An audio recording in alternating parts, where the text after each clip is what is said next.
¿Cómo estás? Me da mucho gusto recibirte en este episodio 75 de Masala en vivo. Yo soy Marcelo Salazar, de verdad, gracias por acompañarme en este espacio, porque hoy te presento una conversación con es una persona que tiene muchas facetas, es un gran gestor cultural, es un melómano empedernido, le fascina también la buena cocina, los viajes, un personaje muy interesante que tuve la fortuna de conocer hace ya algunos años allá en Colombia.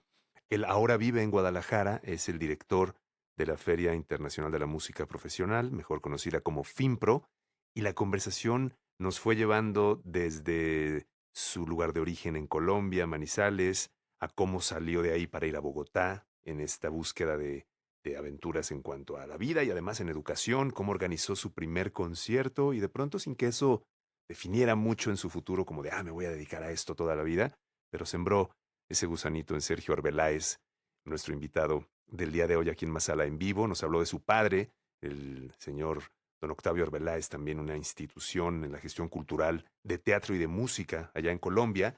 Y cómo, bueno, tener un padre como don Octavio genuinamente lo hizo ver esta labor de la gestión cultural y la promoción cultural, pues como algo que quería hacer y naturalmente se fue dando esto en Sergio. Me gustó mucho la conversación, aprendí mucho. Nos habla obviamente detalles de esta próxima edición de FIMPRO a realizarse en Guadalajara a finales de febrero, inicios de marzo, iniciando el 28 de febrero. Y bueno, sin más preámbulos, te dejo con Sergio Arbeláez. Te voy a dejar acá en en la descripción del episodio el contacto de FIMPRO, el contacto de la cuenta de Sergio, obviamente, si quieres saber más de él, más del evento que está organizando junto con varios aliados, porque hace mención de esto en el episodio. No podría ser igual sin todos los aliados que tiene FIMPRO. Así es que te agradezco que estés con nosotros aquí en Masala en vivo. Es la conversación con Sergio Arbeláez. Y si te gusta la conversación, si te gusta el episodio, si disfrutas de este podcast, te agradecería que nos dieras esas 5 estrellas en Spotify, que lo puedas compartir si quieres que más personas sepan de este proyecto y de este contenido. Te agradezco mucho y te dejo con la conversación con Sergio Arbeláez. A Sergio Arbeláez. Sergio, qué gusto tenerte por acá. Bienvenido. Qué bueno que pudimos acomodar la agenda para platicar un ratito. Hermano, no, gracias a ti por esta invitación. Feliz de conversar contigo siempre. Y bueno, por aquí andamos. Sergio, me encantaría irnos al origen. Evidentemente, tu Colombia, este país también tan querido, que hemos tenido la posibilidad de visitar en algunas ocasiones. Y bueno, por supuesto que platicar de Colombia para mí es importante porque pues es tu origen. Nos remontamos a donde Manizales, me decías hace poco, ¿verdad? Sí, soy de las montañas. En buen colombiano soy montañero. Manizales es una ciudad inviable, completamente, como muchas cosas. Ajá, Decían por ahí que ser colombiano es un acto de fe, frase que le atribuían a Borges en algún momento que fue a visitar a Colombia. ajá. Y bueno, Manizales es una ciudad inviable, es una ciudad que está en la montaña construida sobre 13 fallas tectónicas y al lado de un volcán activo. Entonces, Wow. es una ciudad completamente inviable, pero completamente maravillosa. Es muy bonita, desde donde te paras tienes paisaje, eso es lo que más me gusta de mi ciudad. En cada esquina que te paras tienes un paisaje muy bonito, los atardeceres, también hay una frase que le atribuyen a Neruda cuando visitó Manizales, que era una fábrica de atardeceres. Wow. Así que bueno, pues realmente, pues sí, o pues digamos que no soy muy dado a ser como muy orgulloso de mi tierra o algo así, pero creo que más que la locación o la cultura, las montañas es algo que me fascina o me siento muy afortunado de ser de esas montañas. Y de pronto creo que tienes razón en cuando haces un vínculo con un paisaje, ¿no? Porque de pronto, claro, la cultura, todo es humano y es maravilloso, pero cuando lo que domina el paisaje es algo que tenga que ver con naturaleza, pues irremediablemente se genera un vínculo que yo creo que llegas de vuelta y tus pupilas detectan esas montañas y algo se activa, ¿no? De decir, llegué a casa.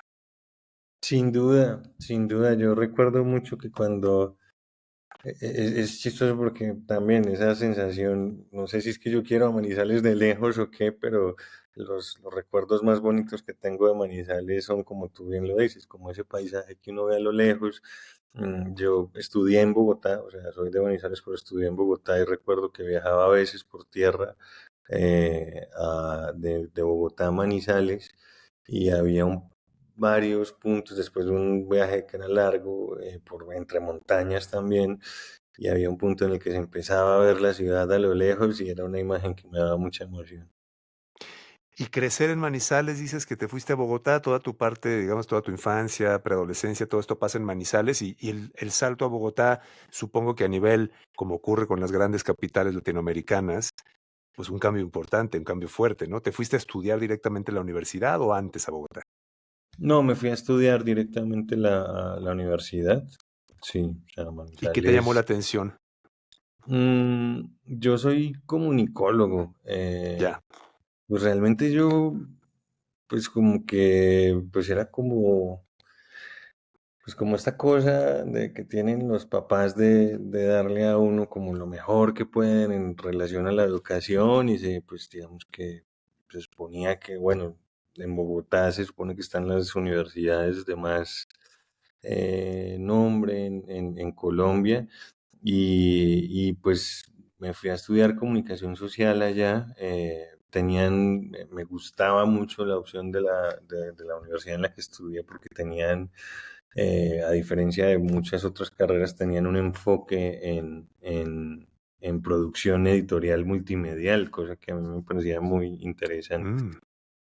Y llegando ahí, te pregunto todo esto porque, bueno, ya entrando más en materia de lo que Sergio Arbeláez, yo conozco a Sergio Arbeláez obviamente en el mundo de la música, pero este puente de la comunicación, escuchaba hace poco a Guillermo Arriaga, escritor, afamado escritor mexicano, y decía que cuando él estudió comunicación lo que le llamó la atención era que se podía sentir hasta cierto punto un hombre renacentista, ¿no? Porque estaba el cine y la televisión y la radio y el periodismo y como que había mucho de dónde hacia dónde voltear para ver qué te interesaba más como estudiante en ese momento, ¿no? ¿Cómo llega, o si es que llegó antes, el interés por la música? Ya hablaremos de tu padre y me encantaría también tocar ese tema, pero ¿cómo llega desde ese momento o antes, digamos, ya la música a la vida de Sergio Arbeláez? Pues mira, yo estudié comunicación principalmente porque sentí que era el único lugar en donde podía como leer y escribir como por carrera, ¿no? Ya. Y la música siempre ha estado presente en mi vida, en mi familia. Bueno, estudié piano de niño y en mi familia hay una relación muy estrecha con la música. Hay varios tíos que son músicos, más músicos clásicos que de la música popular. Y nuestros encuentros familiares siempre giraban alrededor de la música, ¿no? O sea, Ujú. siempre ha sido un factor muy importante la música en mi familia para conectar, para dialogar, para despedirnos, sí, es un punto de encuentro, ¿no? O sea, la música ha sido un punto de encuentro y es curioso que a veces como que esa relación que tienes tú con ciertas canciones o con cierta música, cuando eres de pronto adolescente, que tienes un poquito de rechazo, o joven, que tienes un poquito de rechazo, como otra vez esta canción, y yo creo que te das cuenta que estás creciendo cuando las empiezas a escuchar con nostalgia o a extrañar, ¿no? Entonces Claro. sí, no, mi relación con la música es familiar. Yo creo que Colombia es un país muy musical desde muchos puntos de vista, muchas familias tienen eso, muchos primos, muchos tíos son músicos de profesión 100%.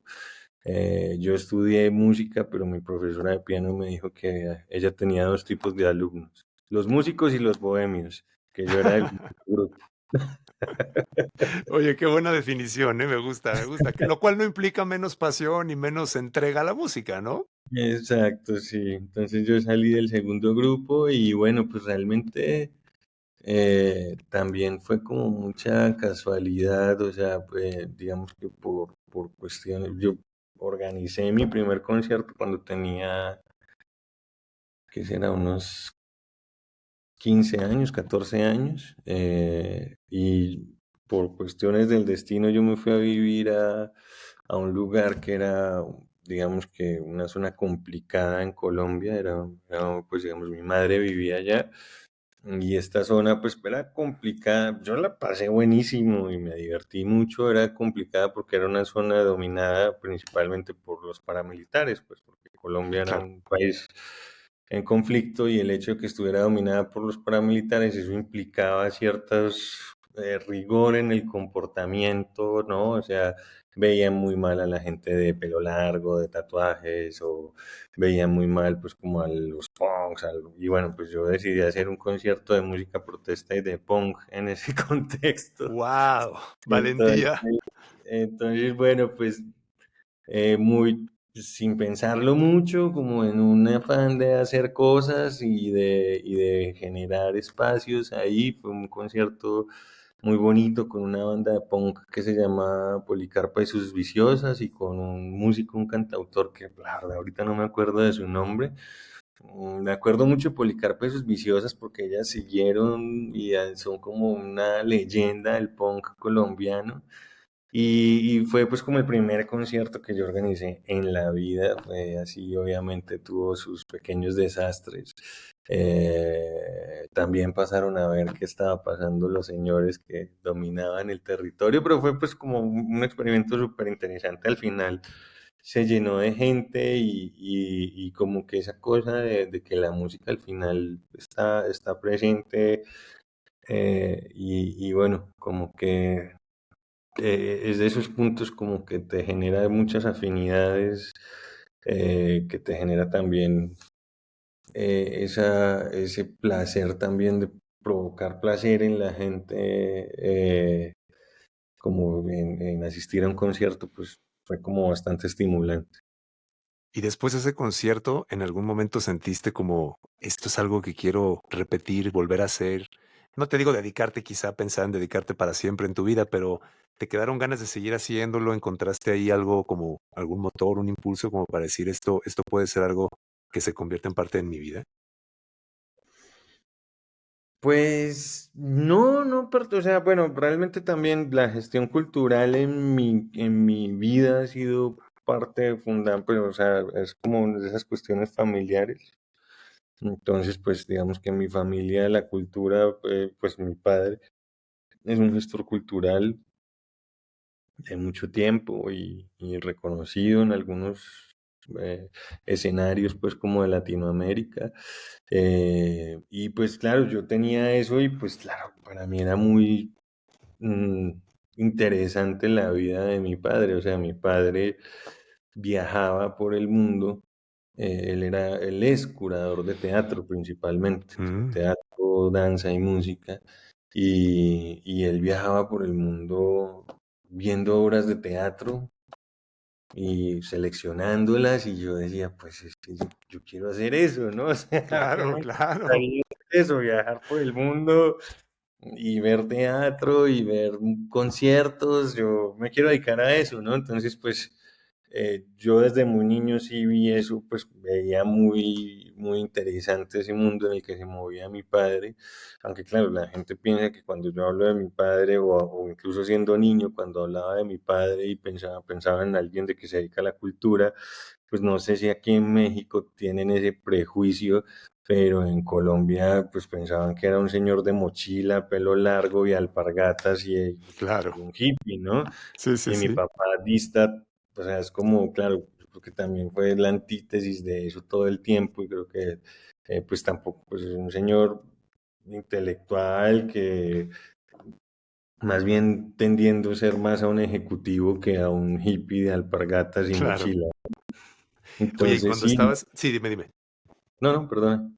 No, es que me llamó la atención eso que mencionas, porque creo que en la cultura, este tema de los estereotipos, la imagen de la gente que se dedica a determinada actividad, pues sí juega un papel, pero para ti me llama la atención que menciones esto, porque cuando ves a tu padre haciendo algo que te inspira, y también que tu papá, supongo, no sé, ya me dirás, que veía como de, bueno, claro, si te quieres dedicar a esto, dale, ¿no? O sea, me estás viendo en acción y qué sentía él cuando había conversaciones, de acercamiento, porque hay padres que luego dicen, no, es que mi trabajo es muy difícil, es muy sacrificado, y a lo mejor no es que no quiera que te dediques a eso, pero te mostraba también esa otra parte. ¿Cómo era tu papá cuando tú le decías o cuando veías interés de tu parte? Pues no, mi papá siempre ha sido muy, pues como que me ha apoyado mucho, pues como en lo que yo quiera hacer, independientemente de lo que sea, ¿no? Y no, obviamente a él le encantaba esa idea, digamos que también era un poquito exigente en relación a las cosas, pues como que yo quería hacer, pero pues también él quería, pues sí quería un amigo y un compañero trabajando con él, ¿no? Y bueno, pues realmente, y pues yo tuve la fortuna de trabajar con él en varios proyectos y de aprender muchas cosas con él. Yo recuerdo, Sergio, que, bueno, te conocí por allá del 2012, 2013, en este evento en Colombia, en Circulart. Y digo, ya que entremos un poquito más adelante a detalles de Circular, pero me llama la atención la historia de este evento en particular en Medellín. ¿Tú qué vínculo generó tu papá con Medellín? ¿O cómo fue este nacimiento? ¿O si fue de lo primero que se hizo? ¿O hubo otras cosas del trabajo de tu papá para generar algo como Circular, que evidentemente es música? Mencionabas teatro. ¿Qué más empezó a hacer tu padre en ese sentido en Colombia? No, bueno, mi padre realmente ha estado vinculado a muchos procesos y fueron muchos procesos anteriores que derivaron en Circular.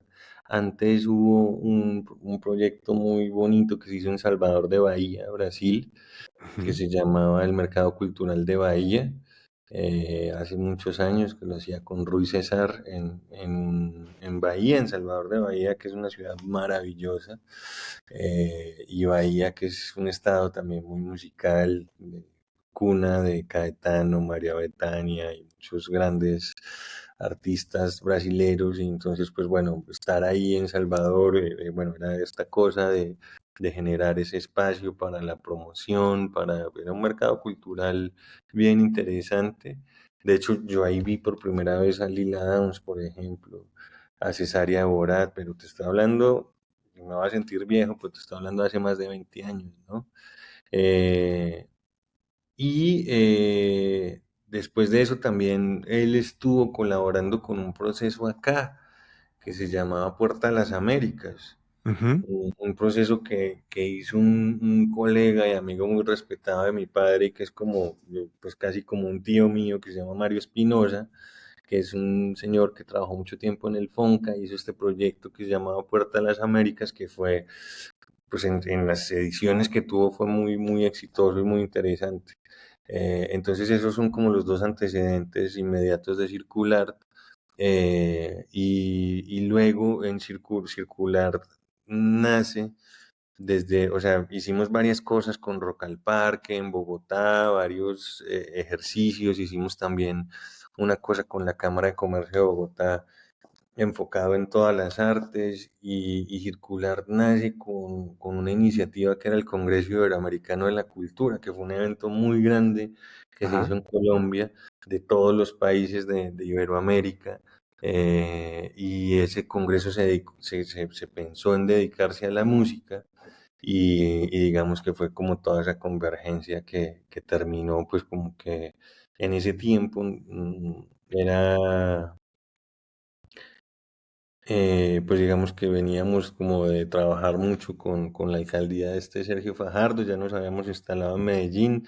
Ajá. Mi padre también tiene pues como mucha historia con Medellín, de muchos proyectos, creo que toda la vida ha tenido oficina en Medellín, trabajando pues como en la cultura allá en Medellín, pero habíamos trabajado mucho con el gobierno de Sergio Fajardo y luego en diferentes proyectos muy bacanos y luego como que sale lo de este Congreso Iberoamericano de Cultura y se piensa como que no, pero es que esto no puede ser un evento que llegue a la ciudad y se vaya y ya, ¿no? Qué bueno aprovechar este evento para dejar algo instalado y esa cosa instalada fue Circular, ¿no? Y quiero ahondar en tema circular porque quizá personas que están escuchando este episodio, por ejemplo, ahora que estuvimos hablando de la FIM, que ya llegaremos allá, dices lo de Salvador de Bahía, pero explicando un poco qué es este concepto de mercado musical. Es decir, yo no lo conocía pues hasta que fue la primera FIM acá en Guadalajara y luego circular, pero ¿qué es para las personas o músicos o artistas que de pronto nunca han escuchado hablar de este tipo de eventos? ¿Cómo lo podrías explicar o definir? para entender a qué alcance puede tener para un proyecto un mercado musical, Sergio? Pues bueno, realmente esto que se denomina un mercado musical son eventos que combinan el arte y los negocios, ¿no? Principalmente. Los hay de muchos formatos, en muchas presentaciones. Creo que tal vez el abuelo de todos es Midem. Y pues bueno, pues creo que es como estos puntos de encuentro, digamos que han evolucionado mucho el concepto y ahora se denominan incluso Field Configuring Events. Mm, pero bueno, pues eso es todo una, una Ajá. clase, pues, pero para ponerlo más simple, pues sí, son lugares en donde se encuentran el arte de los negocios, en donde se encuentran muchos tomadores de decisión, para tener un diálogo proactivo sobre el futuro de una industria en específico, para hacer negocios, para hacer nuevos contactos, ¿no? Es principalmente eso, ¿no? Entonces, pues claro, muchas veces en esos mercados mm, se definen muchas agendas, se definen o se hacen también pues como muchas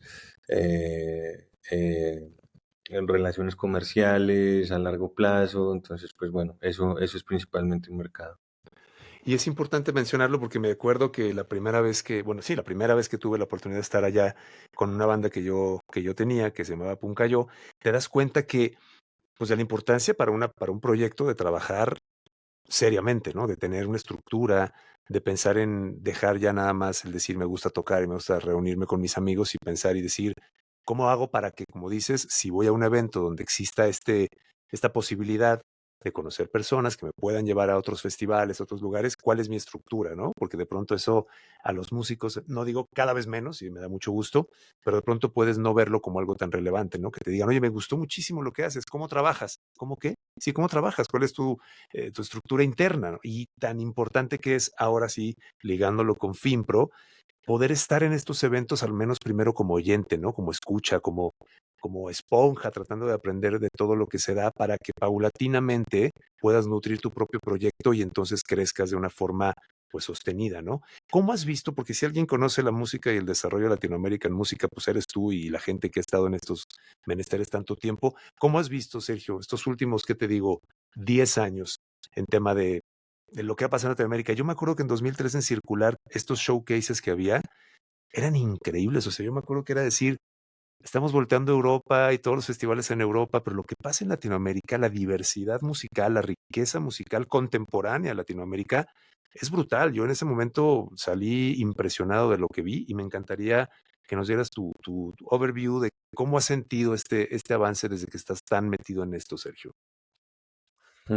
Pues es bien interesante, o sea, yo creo que pues por un punto de vista, eh, hemos crecido mucho, o sea, Latinoamérica creo que en este momento sigue creciendo en términos de mercado como tal, se sigue consolidando en términos de mercado. México, mm, hasta el año pasado era el mercado número 13 a nivel global y si no estoy mal y si todo sale como lo teníamos previsto en términos de análisis de datos, no es como, Claro, no claro, claro, es que claro. tuviéramos un plan para que eso sucediera, no, más bien en términos de análisis de datos y con todos los fenómenos que están sucediendo en México. eh, Se supone que iba a subir al lugar número 10, pues esto no sé si sucedió, eso debe salir ahorita en los rankings de IFPI, pero pues definitivamente Latinoamérica se ha convertido en un referente para la industria musical mundial, pero como bien lo dices también es un referente de diversidad de sonidos, es un referente también de, de muchas otras cosas, y muchos otros talentos. Entonces, yo he visto que igual muchas de las promesas que nos hicieron no se están cumpliendo, es decir, lastimosamente, cuando llegaron todas estas nuevas tecnologías, nos estaban prometiendo más diversidad y ahora veo que no hay más diversidad, sino más concentración. Entonces Ujú. creo que igual la música independiente sigue teniendo grandes retos, no es que no los haya tenido antes ni que sean mayores, ¿no? Eh, pero hay una gran diferencia y es que hoy en día los retos también son para todos, ¿no? Es decir, Sí, creo que también la gran industria está teniendo grandes retos de adaptación y está también como flexibilizando sus maneras de ver la industria y su relación con los artistas y todo lo demás. Entonces creo que pues hay como más cooperación entre todos los actores de la cadena, pero definitivamente hay muchas cosas que están cambiando. Es decir, a pesar de que la industria musical sigue creciendo, pues una industria como los videojuegos, que es mucho más nueva que la música y el cine, en este momento es dos veces, no, puede ser hasta más grande. O sea, es decir, la industria de la música y la industria del cine juntas no alcanzan a ser lo que es la industria de los videojuegos, ¿no? wow, Y por otro lado también, pues es bastante interesante cómo, o sea, cómo en Latinoamérica tenemos nuestras propias formas de consumo, eh, porque todavía en Latinoamérica estamos produciendo superestrellas, cosa que en ya, otros mercados que tienen más tiempo con las plataformas de streaming y con los entornos digitales, se supone que se está fragmentando un poco más y que las estrellas que quedan son pre-streaming, tipo caso Taylor Swift. Pero al contrario, nosotros estamos produciendo estrellas que son casi que nativas de estos entornos digitales y que entendieron o la velocidad de su producción les permitieron adaptarse muy rápido a estos cambios y tomarse ese espacio, ¿no? O sea, el reggaetón, por ejemplo, yo creo que gran parte de su éxito tuvo que ver con la velocidad de producción. O sea, no había manera de seguir el ritmo, es decir, claro, una banda normal que tenga guitarra, bajo, batería versus un beatmaker y un MC, no hay manera. Entonces sí se vio un crecimiento exponencial de todas ese tipo de géneros, incluso el propio hip hop creció mucho en Estados Unidos. Los géneros que eran baratos de producir y rápidos fueron los que más crecieron, ¿no? claro. Entonces, sí he visto mucho eso, he visto como esa explosión eh, eh, y que bueno, pues que eso para bien o para mal está generando una industria fuerte en Latinoamérica, pero creo que, digamos que desde lo que yo hago, o bueno, digamos que mi compromiso siempre, casi que familiar, por decirlo de alguna manera, que ha sido siempre abocar por la diversidad de géneros, porque el ecosistema musical, porque los ecosistemas artísticos sean más diversos, porque artistas encuentran herramientas, educación y posibilidades, oportunidades para la circulación, pues creo que eso cada día es más retador, porque cada día también son menos los espacios de circulación para los artistas independientes, por ejemplo, ¿no? O sea, eh, entraron ciertos monopolios a la región, entonces pues bueno, creo que es más retador, pero también más interesante porque no deja de existir, ¿no? Y va a seguir existiendo, hagamos, no hagamos o lo que sea, ¿no? Eso va a seguir pasando, ¿no? La música es como una necesidad básica del lenguaje. Y que creo que lo vimos, no sé qué opines, tú mencionabas el pre-streaming y también creo que es importante hablar, y me gustaría mucho tu punto de vista respecto al prepandemia, ¿no? Pospandemia, esta pausa necesaria, obligada que tuvimos en tema de presentaciones en vivo, por primera vez la industria dándose cuenta de cosas que pues jamás a lo mejor nos habíamos planteado de, oye, vamos a dejar de hacer esto, ¿cómo aprovechamos el tiempo? Digo, no es que queramos obviamente que vuelva a pasar, pero podría volver a pasar. Es decir, ¿de qué forma has visto o si has visto algún cambio? Y obviamente los hubo, ¿no? Pero desde tu perspectiva, ¿cuáles fueron los más significativos o en dónde viste algo que fue como, oh, es que sí, después de pandemia vi que esto fue importante en este sentido? ¿Cómo percibes este cambio, Sergio? Pues no, justamente creo que todo de lo que te acabo de hablar es un fenómeno pospandémico en la medida que, pues, todos estos fenómenos naturales afectan a la clase media y a la clase baja, ¿no? Entonces, pues realmente Lo que sí se ha observado post pandemia pues desde mi análisis es el tema de la concentración, es decir, cada Ujú. vez se concentra más, cada vez son menos artistas son los que están en la pirámide, ¿no? Es decir, pues justamente pues, pues era ridícula la cifra de que el 1% del total de streamings de Spotify lo producía, perdón, como el 90% del total de streamings de Spotify lo producía el 1% de los artistas que estaban en la plataforma, ¿no?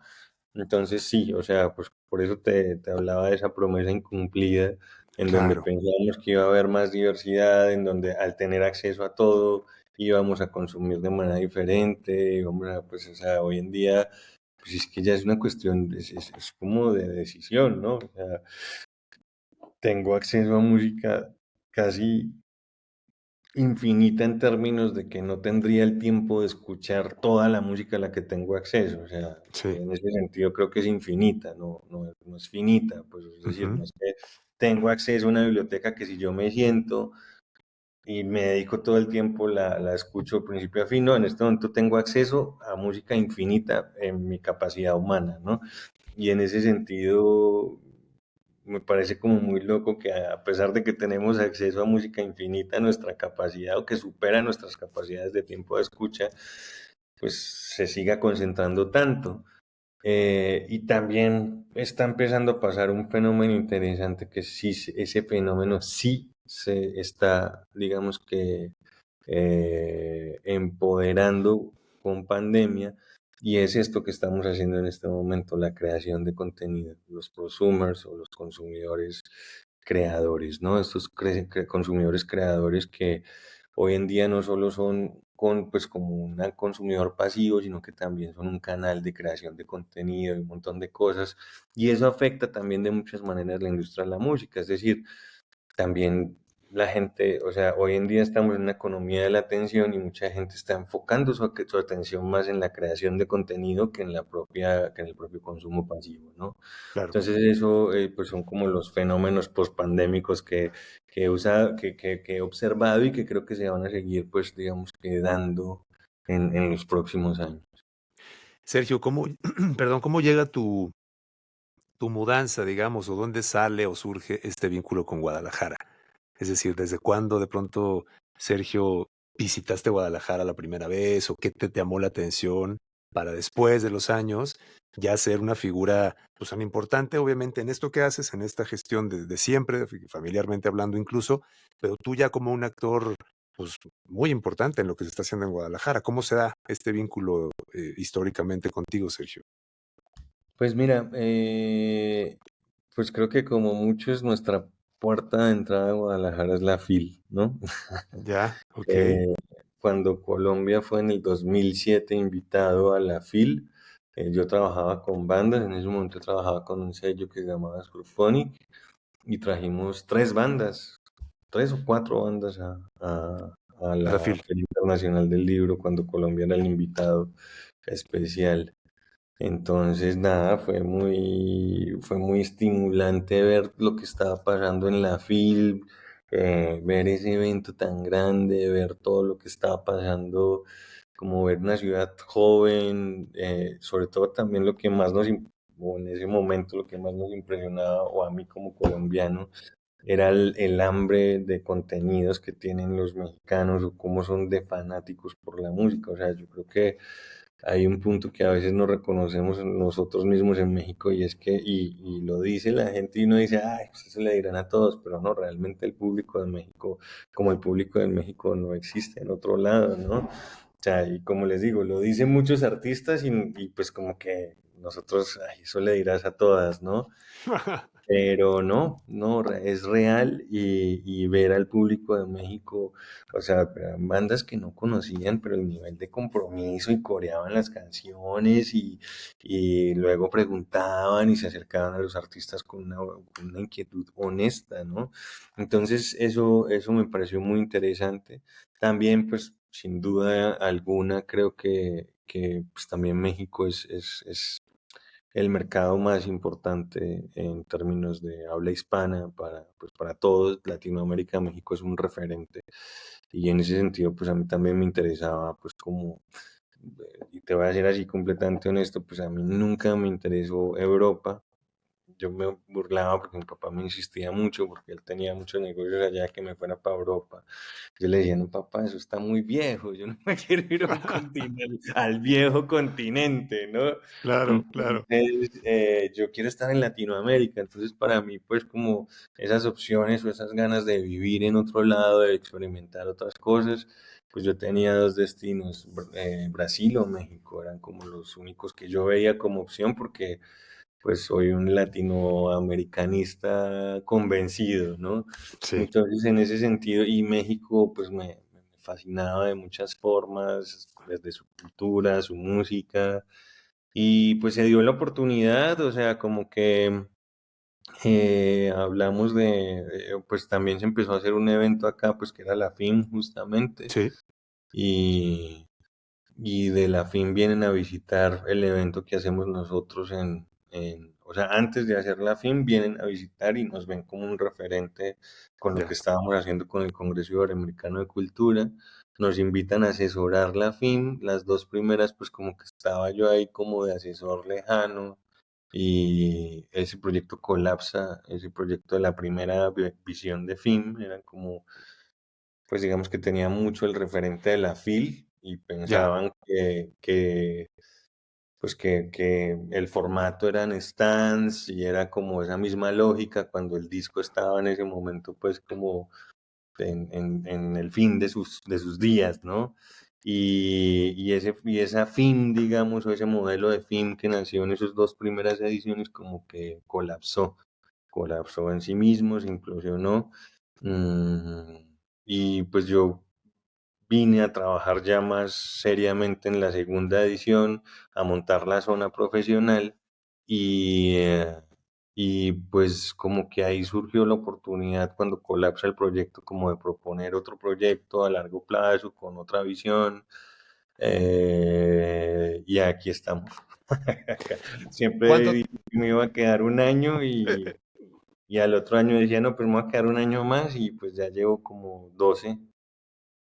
es justo lo que te iba a preguntar, 12 años ya, y obviamente, bueno, como todo trabajo, pues bien realizado, bien enfocado, pues vas viendo resultados, ves los frutos, ya ahora con un sitio, ¿no? Exprofeso para un evento como esta naturaleza, como puede ser el Conjunto de Artes Escénicas.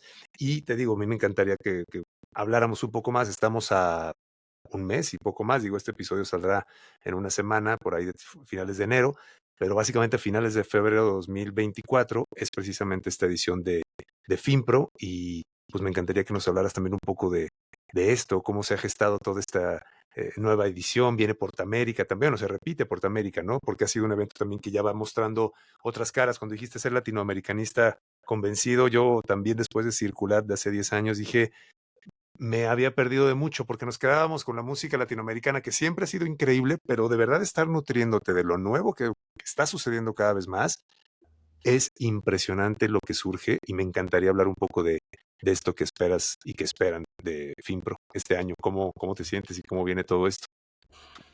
Pues muy bien, bueno, creo que Fin está teniendo una evolución y digamos que esa evolución yo la marcaría principalmente por los aliados.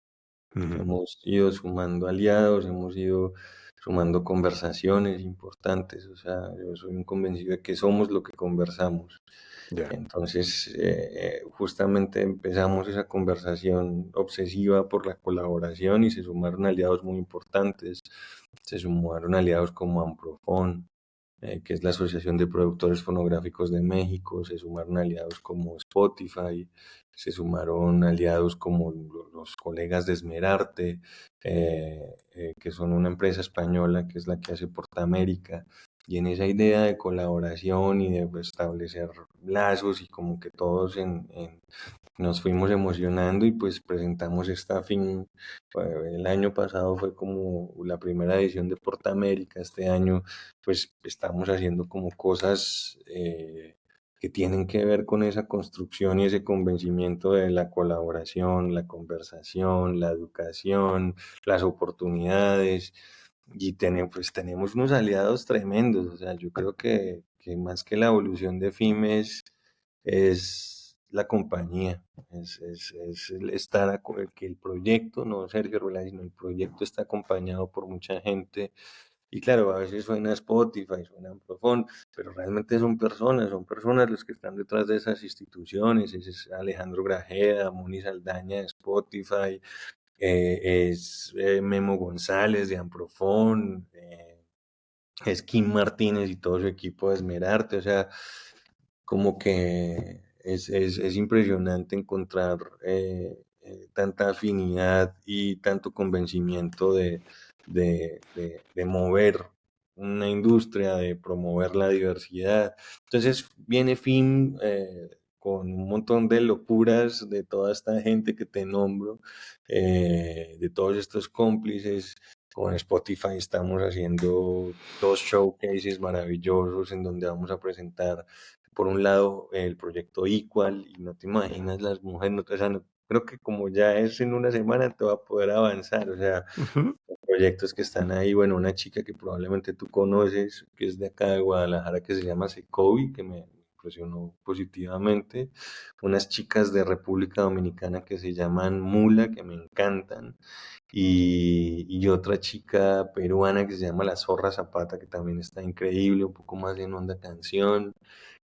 Hay todo un showcase también de Spotify de un proyecto, del proyecto que tenemos que se llama Conexión México, en donde Ujú. seleccionamos 5 ciudades y vamos a presentar una banda de cada una de esas ciudades. Bueno, tenemos otro showcase que se llama Eleva, mm, otro showcase que se llama Sin Algoritmos, que justamente pensamos, bueno, estos espacios cada día con los cambios de la industria hablamos más de números y es muy complejo a veces para mi gusto como melómano sentarme a hablar de música y hablar es de las reproducciones que tienen en Spotify. Entonces el validador principal de la música entonces no es que le está yendo súper bien en Spotify, es como, ¿y eso qué? O sea, Claro, mucha claro, gente toma Coca-Cola y eso no quiere decir que claro, Coca-Cola es buena, ¿no? claro, claro. Entonces, bueno, pues como que a veces la industria de la música igual siempre ha sido una obsesionada con números, pero creo que hoy en día más que nunca. Entonces, pues pensamos en un espacio para estas bandas que no tienen números y dijimos, no, aquí está el que no tiene números. Obviamente, si hablamos de una banda de hip hop y no tiene números, es sospechoso. O sea, Ya, ya, una banda de pop que no tenga números es sospechoso, pero bandas de jazz maravillosas que uno ve y pues los números nunca se van a comparar con otro tipo de géneros. claro. Bandas de world music, bandas de clásica experimental, ese tipo de cosas nos pareció como importante darle un espacio también en la feria. Eh, entonces, bueno, tenemos conversaciones. Realmente yo estoy muy impresionado y muy contento con todo lo que tenemos para conversar. Como te digo, tal vez por eso estoy diciendo que somos lo que conversamos, ¿no? O sea, Sí. porque, porque definitivamente tenemos espacios desde la salud mental, que por primera vez lo vamos a hacer. Estoy súper contento, Marcelo, Qué porque bueno, qué bueno, qué bueno. no, pero además por primera vez lo vamos a generar esta conversación desde un punto de vista muy profesional. Y es que Mm. encontramos una gente que se llaman los Music Industry Therapists Collective, ¿no? Y son un colectivo de psicólogos que se dedica a pensar las problemáticas de la industria de la música. Acaban de publicar un libro con Live Nation que es dedicado al tema de la salud mental en medio del tour. Y ellos piensan como cuáles son las problemáticas para la salud mental de alguien que se dedica a este negocio, que son muchas. O sea, es bien interesante ver cómo han descrito ciertas cosas, ciertas ansiedades, ciertas cosas que son particulares de nuestro oficio y que no conocemos. Por otro Wow. lado, pues digamos que vienen ciertas,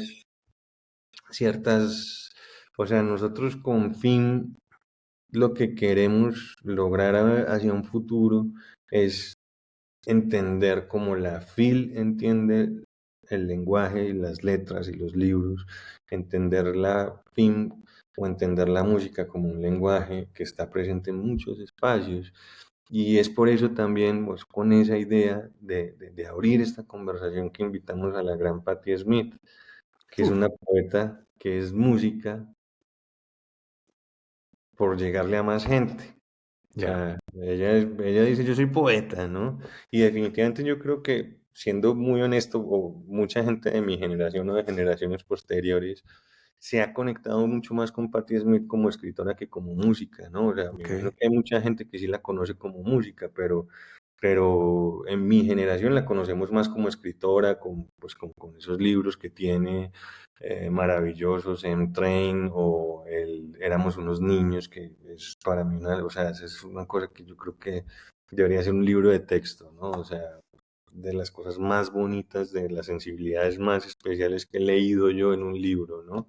Y que da cuenta también de un Nueva York, de una historia de la ciudad, de una historia de los artistas de esa ciudad. Es maravilloso ese libro. Entonces, justamente Patti se conecta con un colectivo que se llama el Stonewall Collective y pues vienen a presentar una obra plástica que tiene la música como pretexto, como punto de encuentro, y es una cosa maravillosa. Entonces, justamente, pues como te digo, para nosotros en un futuro la idea es esa, es pensar cómo filmes, cómo la música como lenguaje nos ayuda en muchos aspectos de nuestra vida. Tú mismo lo haces dándole o ayudándole con la voz a la gente, ¿no? Eso me parece muy claro, bonito, el trabajo que estás haciendo ahora, cómo gracias. ayudarle a reconocer la voz a la gente, cómo la música te ayuda a entender otras cosas. Y no es que no es, o sea, como que es un lenguaje que a veces pensamos que tiene que ser un lenguaje especializado y para los especialistas, y no pensamos que es un lenguaje cotidiano que nos ayuda de muchas maneras a tener otras maneras de estar en el mundo y de vivirlo bien, básicamente. Entonces, Wow. pues eso es un poco como nuestro objetivo con FIM. También otras conversaciones de industria. Viene Tom Windish, el Booker de Billie Eilish. Viene también Steve Albini, que es un referente para la industria de la música. Eduardo Cabra. Bueno, pues realmente son muchas conversaciones, muchas ideas. Vamos a estar hablando también, obviamente, del fenómeno actual, pero me gusta mucho cómo lo vamos a hacer, eh, porque estamos trabajando sobre el tema de música e inteligencia artificial desde tres puntos de vista. Uno que tiene que ver con la creatividad, Ujú, y digamos que nos aliamos con un laboratorio que se llama, es el laboratorio de Sony CSL, que ellos tienen diferentes herramientas enfocadas en la creatividad y en la productividad para músicos, y la idea es que vamos a invitar a un par de músicos a que experimenten con esas herramientas, y vamos a hacer un panel como hablando de ese tema de creatividad e inteligencia artificial. ujú. Vamos a abordar el tema de los derechos de autor alrededor de la inteligencia artificial, cuáles son los retos que genera esa nueva tecnología, de la mano de expertos mundiales como lo son WIN, que es la asociación de sellos independientes más grandes del mundo, como lo es Infala, y como es el representante de IFPI en México, que es Amplofon, ¿no? Sí. Entonces eso también va a estar muy interesante. Y un tercer punto que va a ser también desde la productividad, es decir, oficios de marketing, oficios de escritura, oficio de oficina, cómo nos puede ayudar también la inteligencia artificial. Eso lo vamos a hacer de la mano de Moodle y de Julian Woodside, que es el editor de Moodle. Entonces, pues muchas cosas, perdón, interesantes alrededor de ese tema. Y un tema también dentro de ese punto que es sumamente importante e interesante, que es el tema que tiene que ver con el reto cultural que tenemos en este momento alrededor de la Ujú. inteligencia artificial, y es o una oportunidad para una nueva colonización o una oportunidad para decolonizarnos, ¿no? Esas nuevas tecnologías, ¿no? Entonces tenemos que, o sea, la pregunta y la invitación es también a desarrollar nuestras propias herramientas, a buscar ese desarrollo y a dialogar con esa tecnología también de una manera más proactiva. Pues por lo que me cuentas, de verdad va a tener una gran cantidad de aristas, Sergio, eso me da mucho gusto, porque entender la música, como bien dices, la FIL, ¿cuántas ediciones tiene la FIL? No lo sé, pero varias ya.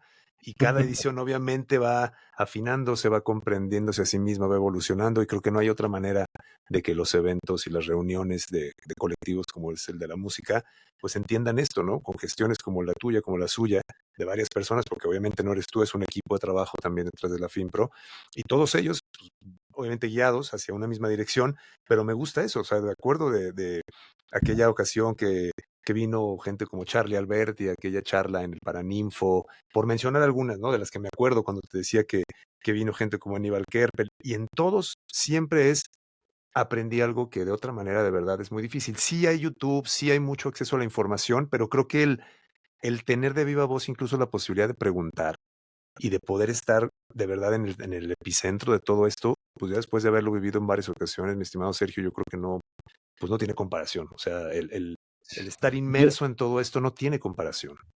y yo creo que también tenemos nosotros como latinos, Ajá. tenemos un tema cultural que a veces sería bueno como poder vencer y es que a nosotros nos encanta aprender, pero no nos gusta estudiar. ¿Y eso qué Sí, sí, significa? Es decir, a nosotros, o sea, nosotros leemos algo, o sea, por ejemplo, cuando un latino se enfrenta a los libros de texto, eso me lo decía un buen amigo que se llama David Escobar, y hablábamos como de ese tema de los libros de texto, gringos, que eso es como para dummies, ¿no? Y es que repite todo lo mismo durante todo un libro, las primeras 20 páginas dicen lo que es y luego es lo mismo y es como, y él decía, es que claro, a nosotros nos gusta aprender y creemos que ya aprendimos, pero no nos gusta estudiar, que es el resto del libro, que es claro. estudiar cómo se aplica en cada caso, qué pasa. Entonces creo que nos tenemos que poner más juiciosos a estudiar, porque definitivamente... mm, tenemos grandes retos con el conocimiento hoy en día, o sea, Sí, no, es muy difícil porque se nos está haciendo más difícil aprender y la información se está volviendo más volátil y nos estamos prestando cada vez más atención, entonces, cada vez menos atención, perdón, entonces necesitamos aprender y estudiar más, necesitamos enfocarnos más y necesitamos conversar más sobre las cosas que son importantes, como la música, claro, como claro. la colaboración como la sostenibilidad, como el medio ambiente. Entonces sí, creo que definitivamente necesitamos conversar y somos lo que conversamos y eventos como FIN nos dan esa posibilidad de encontrarnos y elevar ese nivel de conversación a gente que está en otras latitudes y está pensando con otros referentes de otras cosas, cosas igualmente interesantes como lo estamos haciendo nosotros acá, porque Sí. aquí también lo estamos haciendo de una manera muy fuerte, interesante e importante.